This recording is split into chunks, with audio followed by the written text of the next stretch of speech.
Hey everybody, happy Friday to you. And I'm coming fresh off a haircut this morning, so I hope all of you are well.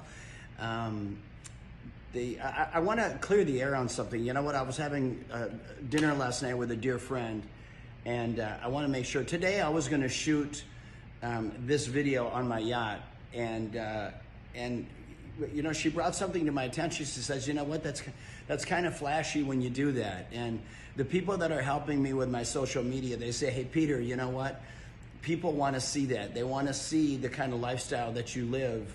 And so I really, from my perspective, look, I grew up in the Midwest. I'm just a man's man. And you guys hear me say all the time, money doesn't make the man. So I really struggle with it. I truly do. So if you don't mind, reply back to this video. Let me know, what do you want to see me in? Because I'm totally chill here right now. I'm sitting in my pad and I'm just enjoying the day. And but I could just as easily be on my yacht and filming there. So I want to hear from you. I'm not trying to be boastful. I'm not trying to say, hey, look at everything that I have. That's not what I bought. That's not what I'm about. That's not how I jam. Okay. So last week we talked about how do we hire the right team. But I want to back up a little bit. Let's talk about, how do we start a company? And when I'm thinking about starting a company, where does that thought come? And first of all, I'm going to give you one piece of advice, and just listen to what I'm saying closely. And you guys know with my ADD, I'm going to try not to jump around on you too much. But my first piece of advice is be patient and always be listening, okay? Always be listening. And that's why God gave us 2 ears and 1 mouth. And believe me, you know, I wish a couple of years ago I'd learned that a little bit sooner.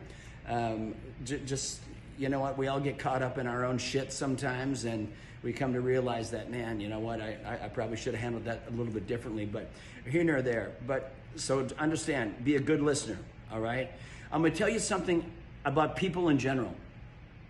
People in general, for the most part, they love to talk about themselves, okay? Not everybody, but I'm just talking about people that are entrepreneurs, that are you know, what I call lion slayers, meaning they get up every day and they say, look, I want to do something. I'm going to do something with my life, and they're determined, right?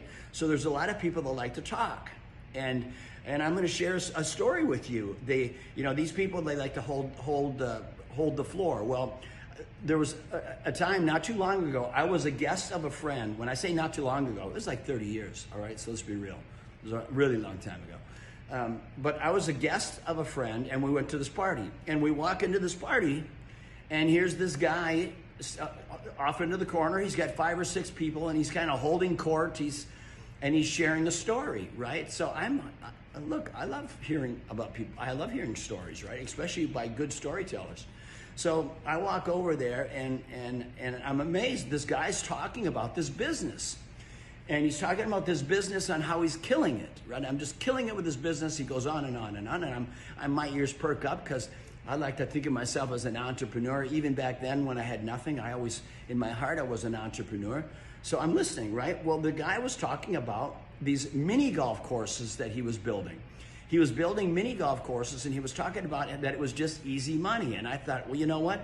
I was young and naive. I was in my early 20s, but if it sounded young, if it sounded easy and good money, I wanted 2 scoops of it. I said, I'm down with it, right? If it's easy money, and it doesn't, not a lot of money to get into it, I'm going to listen. So the guy rants for literally, you know, 15 minutes about it. So as I'm leaning in a little bit, I'm not participating. Keep in mind, I don't know anybody there.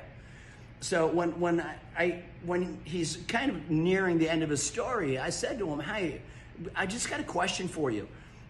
Where would somebody find mini golf course obstacles? I mean, how do you even go about that, right? I tried to sound really inquisitive about it. And you know, I'll be damned, right? He very freely ranted on for another 10, 15 minutes about where to get mini golf supplies and everything you need. So I'm making mental notes of it. Make a long story short. Next morning, yours truly, I'm on the phone. I call the company that he's talking about, right? There's some company based down south in the Carolinas, and anyway, I'm talking to these guys about a mini golf course, and the reason it mattered to me, you guys, is at the time in the health club business in the Midwest 20, 30 years ago, in the summer months, being that in the winter it's so cold that from literally April until September, people in the Midwest, they like to go outside and exercise. So if you're in the fitness business, which I was, the business completely falls off. So I was finding that I was giving away 30, 40% of the profits that I would make on the first and second quarter of the year. I was given 30, 40% of it back because I had to subsidize the business because it slowed down so drastically. So I thought, you know what, I'm gonna put a mini golf course out and make some money in the off season. So when my health club business is busy, my mini golf business is closed because I would open it from Memorial Day to Labor Day. So you guys get the idea. Anyway, I called the company, and one of the first questions I asked them is, hey, who are your two biggest competitors? I wanted to have some information so I could shop, right? I didn't want to get punked. So now I not only have the name of the one company, but I asked them, who are your two biggest competitors, right? So now I could do some legitimate research and development and make sure I had the right partner, right? Make a long story short, you guys, 4 months later, I opened my first mini golf course, right? I didn't go open 10, I opened 1 because I wanted to make sure that what this guy was talking about was actually real, right? Well, it was. And here's the great part. I opened up a mini golf course for about $15,000 and I made my money back the very first year, okay? I made all of my money back the first year, plus it allowed me to offset my business. Well, the very next summer, I opened 4 more, right? Because it was working for me. So the moral of that story, you guys, it's okay to talk at parties, but for the love of God, don't talk about material things, material business things at an open party because you never know who's listening. Don't talk about trade secrets or things that give you a unique competitive edge against the people that you compete with, okay? So exercise a little common sense. I'm not saying that you can't talk about business. God, you guys know me, I'm talking about business all the time. I love to talk business, but just be careful of what you say. Don't talk about material things, okay? So I mentioned to you guys that I'm gonna start a company. So I'm gonna start a company here in the next 30 days. It's called Elevera Wellness Products, okay? It's a Latin word for elevate. Elevate Wellness Products. Not all that dissimilar from Lift Brands, which is my health and wellness company. Lift Brands, Elevated Wellness Company. So Elevera, my company, is going to sell wellness products, but it's going to be in the CBD oil space, okay? CBD oil, in my opinion, you're asking me, I'm just giving it freely. I think CBD oil is the next Tylenol. That's my opinion. It's only getting better. Okay, it's only getting better. It's the Wild West out there right now. Okay, it's the Wild West. So anything goes, but I'm doing a lot of research on it, and I'm telling you, there are some things that are very material about CBD oil, how it should be taken, what the CBD oil is suspended in. And there's a lot of people out there that are talking about things. And if you remember last week, I said, just because somebody speaks with passion and conviction, it doesn't make it true. All right, so look, I'm gonna dig into this product, and I promise you, I'm not gonna sell something that I don't believe in myself. If I'm not taking it myself, I'm not a buyer, I'm not a believer, okay? So some people out there are saying, hey, Peter, you're a little bit late to the game, but trust me, I'm doing my research, and I think I'm right on point. I'm gonna launch this product, and it's gonna be the next 30, 45 days, and I think personally, I'm gonna have one of the best products on the market. I'd like to say I'm gonna have the best product on the market. Okay, there, I said it. I'm gonna have the best freaking product on the market, and I'm gonna back it up with medical science, okay?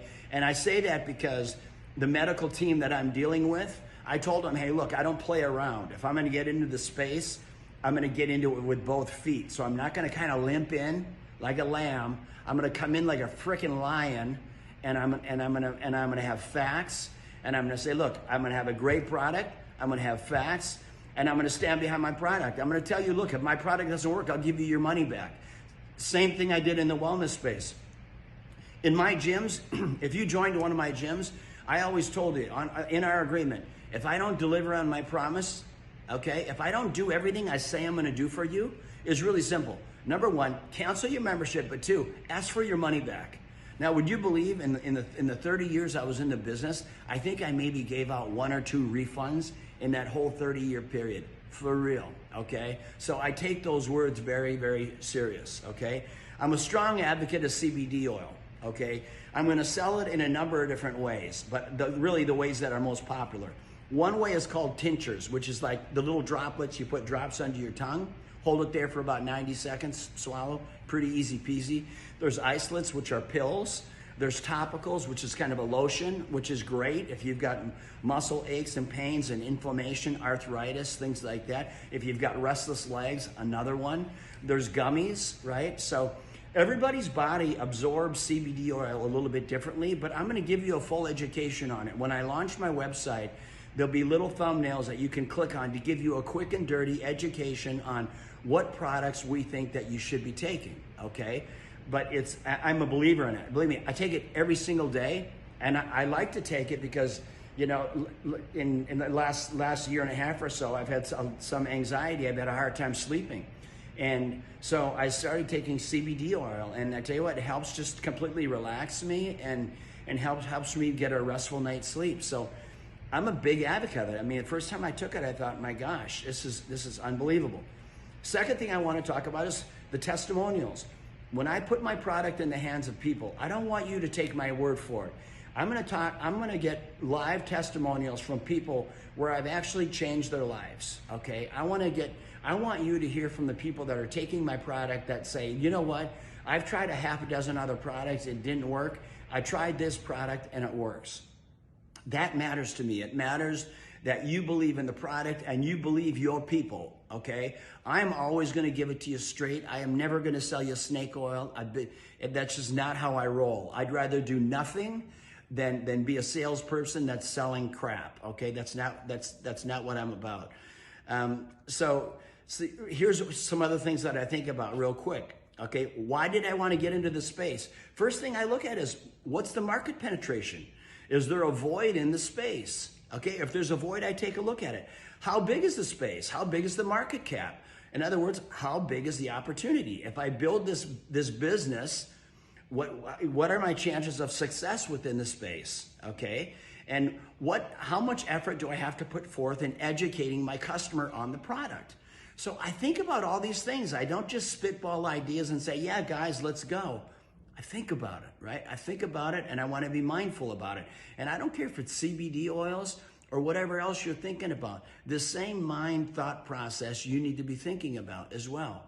Okay, I want to think about my customer. How much education do I have to give them? Okay, I want to talk about my competitors. What are the weaknesses of my competition? I like to know about that stuff as well. Lastly, can I create a product that's better than everyone else's? I believe I can, because I've done enough research on other people's products and what they're suspending it in.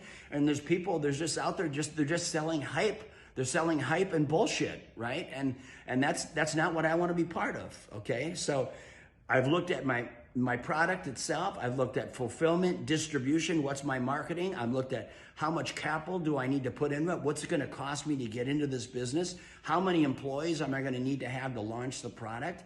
And can I create a robust marketing strategy around it? And I can tell you, I can. Why? Because I've done this for the last 30 years. This is what I do, right? I'm gonna put together a great team, which I've done. I'm gonna put together a great marketing strategy, which I'm in the process of doing right now. I brought on some great partners, but this is the thought process that I think about when I talk about starting a company. I keep my overhead small, so I don't go into it like a drunken sailor, but I go in intentional, thinking I'm gonna grow this thing into something big. You hear me say it all the time. Think small, be small, all right? So I plan to build a huge business in this space, and I believe that I can do it. So guys, I hope that you found this helpful. I moved through it really fast.